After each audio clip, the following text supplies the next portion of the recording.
ሰላም ጤና ይስጥልኝ። ታማኝ የመረጃ ምንጭ ሆነው ከሎሚ ቴሌቪዥን የሰዓቱ ዜናዎች ይዘንላችሁ ቀርበናል። ከሀገር ውስጥ ፖለቲካ እስከ ቀጠናው የጸጥታ ሁኔታዎች ድረስ የተሰሙ አበይት መረጃዎችን ዋና ዋናዎችን አስቀድመን እናድምጣቸዋለን። በሳውዲ አረቢያ እስር ቤት ከ60 በላይ ኢትዮጵያውያን የሞት ፍርድ ተፈርዶባቸው በመጠባበቅ ላይ ይገኛሉ። ዜጎቹ ሰብአዊነት የሚሰማው ሁሉ ድምጽ እንዲሆናቸው ይማጸናሉ። ከእስር ቤት የተላከ አሳዛኝ የድምጽና የጽሑፍ መልእክት በቀዳሚነት የምንመለከተው ጉዳይ ይሆናል። ህወሓት ከኢትዮጵያ መንግስት ጋር የሚደረገው ማንኛውም ውይይት ከአዲስ አበባ ውጭ በሌላ ሀገር እንዲሆን መጠየቁን ይፋ አደረገም። የህወሓት ጽሕፈት ቤት ቢሮ ኃላፊ ወይዘሮ ፈትለወርቅ ገብረ እግዚአብሔር በትግራይ አፈሳ የለም ሲሉ ክደዋል። ነገር ግን ሁሉም ትግራይ ወደ ብሔራዊ ዘመቻ እንዲቀላቀል ጥሪ አቅርቧል። ሌላኛው ጉዳያችን ነው። በትውልድ ኢትዮጵያዊት በዜግነት አሜሪካዊት የሆነችውን የ29 ዓመቷ ሜላት ኪሮስ በኮሎራዶ ግዛት ለኮንግረስ በተካሄደው የመጀመሪያ ዙር የፓርቲ ውስጥ ምርጫ ታሪካዊ ድል መቀዳጀቷን ተሰማ። የተገባ ባህሪ ካላሳዩ የኒውክሌር መርሃ ግብራቸው ይወድማል። ጂዲ ቫንስ ለቴህራን ያስተላለፉት ጠንካራ መልእክት የአሜሪካና ኢራን ውዝግብ እንደቀጠለ ነው። ለአሁን ያዝናቸው አርዕስተ ዜናዎቹ በከፊሉ እነዚሁ ነበሩ። አሁን ደግሞ የክስተቶቹን ዝርዝር መረጃ፣ ምክንያቶችና ተያያዥ ትንታኔዎችን ሰፋ አድርገን ወደምናይበት ወደ ዝርዝር ዜናዎቻችን እንሻገራለን። አብራችሁን ቆዩ። ህወሓት ከኢትዮጵያ መንግስት ጋር የሚደረገው ማንኛውም ውይይት ከአዲስ አበባ ውጭ በሌላ ሀገር እንዲሆን መጠየቁን ይፋ አደረገም። በትግራይ አፈሳ የለም ሲሉ የካደው ህወሓት ነገር ግን ሁሉም ትግራይ ወደ ብሔራዊ ዘመቻ እንዲቀላቀል ጥሪ አቅርቧል። የህወሓት ስራ አስፈጻሚ አባልና የፓርቲው ጽሕፈት ቤት ኃላፊ ወይዘሮ ፈትለወርቅ ገብረ እግዚአብሔር መንጀሪኖ የፕሪቶሪያው የሰላም ስምምነት ከተፈረመና በትግራይ ጊዜያዊ አስተዳደር ከተቋቋመ 3 ዓመት ከ8 ወራት ቢቆጠርም የትግራይ ህዝብ የዘር ማጥፋት አደጋ በረቀቀ መንገድ እንደቀጠለ መሆኑን ገለጹ። ኃላፊው አክለው የተኩስ አቁም ስምምነቱ ተጥሶ በትግራይ ላይ የድሮን ድብደባ መፈጸሙንና በአሁኑ ወቅትም የኢትዮጵያ መንግስት ከምዕራብ እስከ ምስራቅ ትግራይ ድረስ ሰራዊት በከፍተኛ ሁኔታ በማስጠጋት ለጦርነት እየተዘጋጀ መሆኑን ለጋዜጠኞች ማብራሪያ ሰጥቷል። በተጨማሪም ብሔራዊ ክህደት የፈጸመው ኃይል ያሉት ከትግራይ ወደ አዲስ አበባ የሄደው የቀድሞው የህወሓት አመራር በትግራይ ላይ ጦርነት እንዲቀሰቀስ የህዝቡ ትግል እንዲደክምና እንዲናቅ ከፍተኛ ሚና እየተጫወተ እንደሚገኝ አመልክቷል። ወይዘሮ ፈትለወርቅ የትግራይ በጀት ነዳጅና ሌሎች መሰረታዊ ሸቀጦች ከልክሎ ጦርነት ለመክፈት በሚዘጋጀው ኃይል ላይ ግፊት ማድረግ ሲገባ አሜሪካና አውሮፓ ህብረት በህወሓት ላይ ያወጡት መግለጫ ተበዳዩን አካል ለመጫን ያለመና ስህተት መሆኑን ገልጿል። አሜሪካ ሄድላይነርስ በሚል የፓርቲው አመራሮች ላይ የጣለችውን የቪዛ ማዕቀብ በተመለከተም ማዕቀቡ ግለሰብ ላይ የተደረገ ሳይሆን የድርጅቱ የማይናወጥ አቋም ለመምታት የታለመ ነው ብለዋል። አሜሪካ አቋም የሌለውና ወደ ፈለገው አቅጣጫ የሚወዛወዝ ድርጅት እንዲኖር እንደምትፈልግ የጠቆሙት ኃላፊዋ የትግራይ ህዝብና የህወሓት ጥያቄ ግን ራሱን በራሱ የማስተዳደርና ራሱን እድል በራሱ የመወሰን መብት በመሆኑ በዚህ ሳቢያ መቀጣት እንደማይገባውና በዚህ የሚመጣ ለውጥም እንደሌለ አስረድተዋል። የአሜሪካ ጥቅም ሊረጋገጥ የሚችለው ህወሓትን በማስፈራራት ሳይሆን አብሮ በመስራት ነው ሲሉም አክለዋል። በተመሳሳይ ሁኔታ የአውሮፓ ህብረት ተቀናቃኝ ምክር ቤት አቋቁሟቸዋል በሚል ያወጣው መግለጫ ያስተባበሉት ኃላፊዋ በትግራይ ህዝብ የተመረጠ አንድ ምክር ቤት ብቻ እንዳለና የወጣው መረጃ የተሳሳተ መሆኑን ገልጿል። የህወሓት ጽሕፈት ቤት ኃላፊ ከኢትዮጵያ መንግስት ጋር ስለሚደረገው የወደፊት ውይይት የፓርቲያቸው አቋም ግልጽ አድርገዋል። ለወይዘሮ ፈትለወርቅ ገለጻ ውይይቱ ከኢትዮጵያ ውጭ በሌላ ሀገር እንዲሆን እንጂ ወደ አዲስ አበባ የመሄድ ፍላጎት እንደሌላቸው ለሚመለከታቸው አካላት በይፋ አሳውቀዋል። በትግራይ ውስጥ የግዳጅ ወታደራዊ ምልመላ እየተካሄደ ነው በሚል በተለያዩ ሚዲያዎች በሚናፈሰው መረጃ በትግራይ እየተደረገ ካለው ትግል አንጻር ሆን ተብሎ ሌላ ፍርሃትና ሽብር ለመፍጠር የተቀነባበረ መሆኑን ወይዘሮ ፈትለወርቅ አስተባብለዋል። ሆኖም ኃላፊዋ መሬት ላይ ያለው እውነታ ቢክዱም ሁሉም ጤናማ የሆነ ትግራይ በፍላጎቱ ወደ ብሔራዊ ዘመቻ እንዲቀላቀል ጥሪ አቅርቧል። ህወሓት በትግራይ የግዳጅ ወታደራዊ ምልመላ እንደሌለ በተደጋጋሚ ቢገልጽም በአሁኑ ሰዓት በርካታ ወጣቶች እየታፈሱ እንደሚገኙና የሰጉም ከክልሉ እየወጡ እንደሚገኙ ሂውማን ራይትስ ዎች ሳይቀር ያረጋገጠው ሀቅ ነው። በሳዑዲ አረቢያ እስር ቤት ከ60 በላይ ኢትዮጵያውያን የሞት ፍርድ ተፈርዶባቸው በመጠባበቅ ላይ ይገኛሉ። ዜጎቹ ሰብአዊነት የሚሰማው ሁሉ ድምጽ እንዲሆናቸው ይማጸናሉ።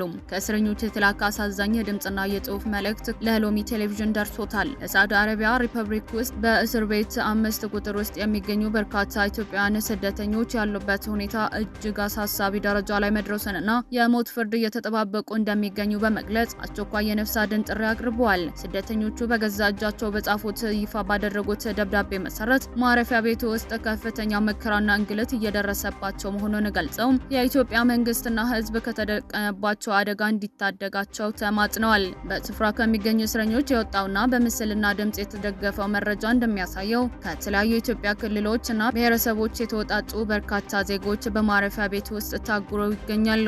በእጅ የተጻፈው ሰነድ እንደሚያሳየው እስረኞቹ የሚገኙት ሳዑዲ አረቢያ ውስጥ ማንጠቃ ሳዱኒ ካሚሽ ሙሻይት በተለምዶ ቁጥር 5 ተብሎ በሚጠራው እስር ቤት ውስጥ ነው። ደብዳቤው መጀመሪያ ላይ የትግራይ፣ አፋርና አማራ ኦሮሞ ተወላጆች የሚገኙበት የ68 በላይ እስረኞች እንደነበሩ ጠቅሶ በተለያዩ ጊዜያት በተደረጉ የሞት ቅጣቶች ሳቢያ በአሁኑ ወቅት ቁጥራቸው ወደ 58 ዝቅ ማለቱን ያብራራል። በቁጥር 5 ማረፊያ ውስጥ ከሚገኙት እስረኞች መካከል ሚያዝያ 13 ቀን 2018 ዓ.ም 3 የትግራይ ተወላጅ ወጣቶች ተለይተው ተወስደው ተሰቅለዋል። በመቀጠልም ሰኔ 3 ቀን 2018 ዓ.ም 2 የኦሮሞ ተወላጅ እንዲሁም ሰኔ 16 ቀን 2018 ዓ.ም 5 ተጋሩ በተወሰደው በስቅላት እንዲሞቱ መዳረጋቸው ከእስረኞቹ የተላከ ሰነድ ያስረዳል። አምስቱ ከመገደላቸው በፊት የተጻፈው ሰነድ እስር ቤት ያሉት ብዛት 63 መሆናቸው የሚያሳይ ሲሆን አሁን በተጨባጭ 58 ዜጎች ያለምንም ፍርድና ጥፋት ከፍተኛ የህይወት ስጋት ላይ እንደሚገኙ ገልጿል።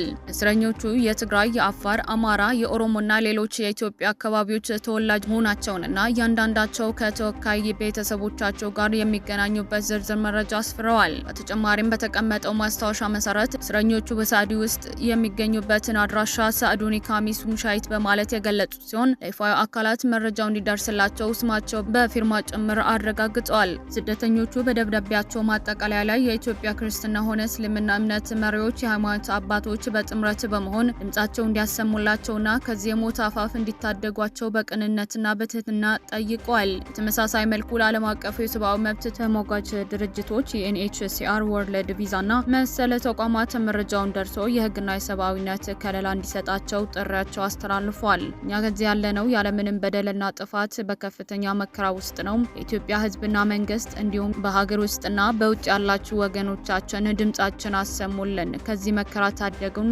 በሞት አፋፍ ላይ የሚገኙ ኢትዮጵያውያን ድምጽ ነው።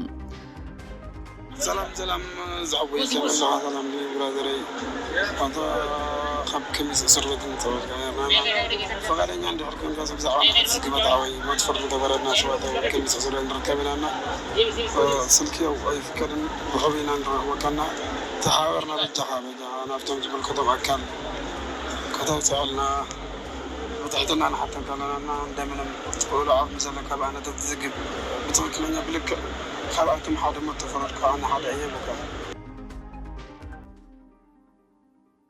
በትውልድ ኢትዮጵያዊት በዜግነት አሜሪካዊት የሆነችውን የ29 ዓመቷ ሜላት ኪሮስ በኮሎራዶ ግዛት ለኮንግረስ በተካሄደው የመጀመሪያ ዞር የፓርቲ ውስጥ ምርጫ ፕራይመሪ ኤሌክሽን ታሪካዊ ድል መቀዳጀቷን ተሰማም። ዲሞክራቲክ ሶሻሊስት የሆነችውን ሜላት ኪሮስ በኮሎራዶ ዲስትሪክት 1 ለኮንግረስ በተደረገው የመጀመሪያ ዞር ውድድር ወንበሩ ለ30 ዓመታት ያህል በበላይነት ይዘውት የቆዩት ዲያና ደጌትን በሚያስደምም የድምጽ ብልጫ በማሸነፍ ታላቅ ድል ተቀናጅታለች። ሲኤንኤን በሪፖርቱ እንደገለጸው ወጣቷ 29 ዓመት እጩ ሜላት ኪሮስ 49.3 በመቶ ድምጽ በማግኘት ስታሸንፍ ከፍተኛ የፖለቲካ ተሞክሮ ያላቸው ነባሯ ተወዳዳሪ ዲያና ደጌት ሲያገኙት 43.5 በመቶ ድምጽ ብቻ ነው።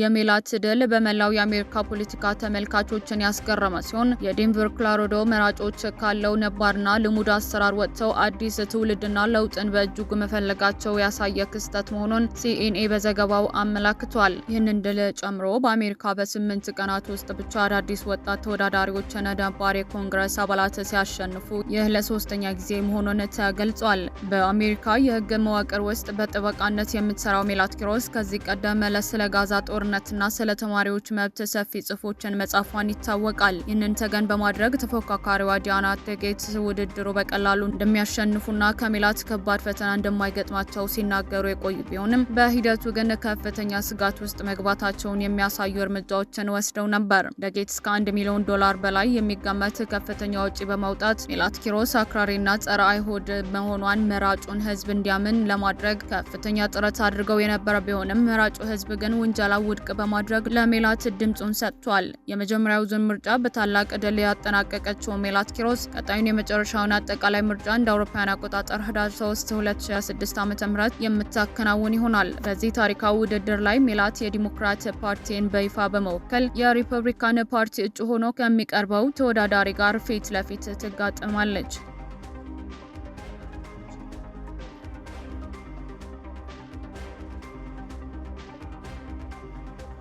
የተባበሩት መንግስታት ድርጅት ማክሰኞ ዕለት ባወጣው መግለጫ በአሁኑ ወቅት በአፍሪካ የተከሰተው የኢቦላ ወረርሽኝ በሀገሪቱ ላይ ከፍተኛ የልማት ቀውስ የመፍጠር እድል እንዳለው ይፋ አደረገም። ሰመድ እንዳመለከተው ወረርሽኙ በአግባቡ ካልተገታ ለአፍሪካ ሀገራት እስከ $3.6 ቢሊዮን የሚደርስ ኪሳራ ከማስከተሉም በላይ በመቶ ሺዎች የሚቆጠሩ የስራ እድሎች ሊያሳጣን የሚችልበትን ስጋት አይሏል። እስካሁን ድረስ የተሞከረ የተረጋገጠ ክትባትም ሆነ ሕክምና የሌለው ይህንን የኢቦላ ዝርያ ወረርሽኝ ከተቀሰቀሰ ካለፈው ግንቦት 7 ቀን ጀምሮ ኮንጎ ዲሞክራቲክ ሪፐብሊክ ውስጥ ብቻ 1307 ሰዎችን ያጠቃ ሲሆን 377 ሰዎች ደግሞ ለህልፈት ህይወት ዳርጓል። በጎረቤት ዩጋንዳ በአንጻራዊ ሁኔታ እስከ አነስተኛ ቁጥር ያላቸው ተጠቂዎች ቢመዘገቡም ባለሙያዎች ግን በሽታው ወደ ደቡብ ሱዳን የመስፋት እድል እንዳለው በማስጠንቀቅ ላይ ናቸው። በኮንጎ የተባበሩት መንግስታት የልማት ፕሮግራም ተወካይ ዳሚየን ማማም ሀብቱ ካለንና በጥረታችን ካጠነከረን ይህንን ወረርሽኝ መቆጣጠርና ተጨማሪ ኪሳራዎችን መከላከል እንችላለን ብሏል።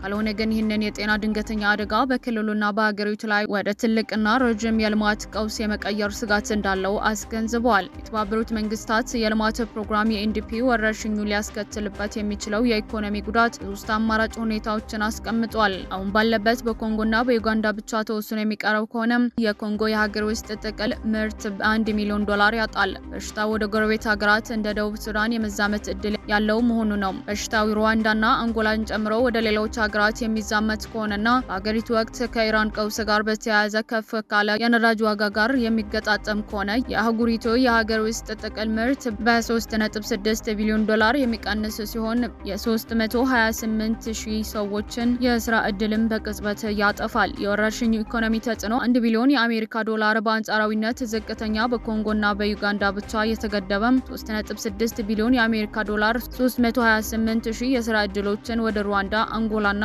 ደቡብ ሱዳን የሚዛመት ከነዳጅ ዋጋ መናር ጋር ይህንን የጤናና ኢኮኖሚ ቀውስ በሀገሪቱ ላይ የሚያሳድረውን ተጽዕኖ ነው። የአሜሪካ ምክትል ፕሬዝዳንት ጄዲ ቫንስ በሰጡት ይፋው መግለጫ በዋሽንግተን ከኢራን ጋር የምታደርገው ድርድር ውጤታማ እንዲሆን ፍላጎት እንዳላት ገልጸው ስምምነቱ መስመር ከያዘ የተለወጠች ኢራን ቀጠናዊ ሽብርና ለመረጋጋትን ከመደገፍ እንደምትቆጠብ አስታውቋል። ይህንን ከሆነም ሀገሪቱ የኒውክሌር ፍላጎቷን በዘላቂነት የምትሰርዝ በመሆኑ የዓለም ምጣኔ ሀብት ኢኮኖሚ ዳግመኛ እንደሚቀበላትና ይህንን የአሜሪካም ሆነ ለመላው ቀጠና መልካም ውጤት ይዞ እንደሚመጣ አብራርተዋል። ይሁን እንጂ ምክትል ፕሬዝዳንቱ አክለው ቴህራን ማየት የሚፈልገው ለውጥ ካላመጣችና የተገባ ባህሪ ካላሳየች የኒውክሌር መርሃ ግብሯን እንደሚወድምና ወታደራዊ አቋሟን እንደሚኮታኮት በጥብቅ አስጠንቅቀዋል። የአሜሪካ ምክትል ፕሬዝዳንት ገለጻ በቅርብ ሳምንታት ውስጥ ኢራናውያን በማንኛውም የንግድ መርከቦች ላይ ጥቃት ከመፈጸም ተቆጥበዋል። በአሁኑ ወቅት በዓለም አቀፍ ደረጃ ሱስ የሆነው የሆርሙዝ ወሽመጥ በኩል የነዳጅ ትራንስፖርት ፍሰቱ ያለምንም መስተጓጎል በሰላም እያለፈ ይገኛል። ጄዲ ቫንስ ይህንን የሆነበት ምክንያት ሲያብራሩ ኢራናውያን በባህር መስመሩ ላይ ጥቃት ሲፈጽሙ አሜሪካ ወዲያውኑ የበረታ አጸፋ ምላሽ እንደምትሰጥ ፕሬዝዳንቱ በግልጽ ያስጠነቀቁ በመሆኑ ዋሽንግተን ከነሱ አንጻር ጠንካራ አቋም ስላላት መሆኑን በቃለ ምልልሳቸው ወቅት አስምረውበታል። በአሁኑ ወቅት ሁለቱ ሀገራት ለ4 ቀናት ያህል ናቸው በሌላቸው ላይ ሲሰነዝሩት የነበረው ወታደራዊ ጥቃት አቁመው ልኡካኖቻቸው ወደ ኳታር ዋና ከተማ ዶሃ ለመላክ ተስማምተዋል። ይህንን ጥቃት መጀመር ቀደም ሲል የተደረሰውን የመግባቢያ ሰነድ አደጋ ውስጥ ይጥላል የሚል ከፍተኛ ቀጠናዊ ስጋት ፈጥሮ የነበረ ቢሆንም አሁን ግን በዲፕሎማሲ ለመፍታት ጥረት እየተደረገ ነው። የኳታር የውጭ ጉዳይ ሚኒስቴር ቃል አቀባይ እንደገለጹት የአሜሪካ ልዑካን ከአሸማጋዮቹ ጋር በዶሃ ቢወያዩም ከኢራን ባለስልጣናት ጋር ፊት ለፊት አይገናኙ። በ4 ቀናትም ቢሆን በአሜሪካና በኢራን ከፍተኛ ባለስልጣናት መካከል ምንም አይነት ቀጥተኛ ውይይት ወይም ንግግር እንደማይኖር ቃል አቀባዩ ይፋ አድርጓል። የሆነ ሆኖ በአሜሪካና በእስራኤል ጥምረት በኢራን ላይ ተከፍቶ 4 ወራት ያስቆጠረው አስከፊው ጦርነት በዚህ የመግባቢያ ሰነድ አማካኝነት መግታት መቻሉን ለቀጠናው ሰላም ትልቅ ተስፋ ሆኖ ተወስዷል።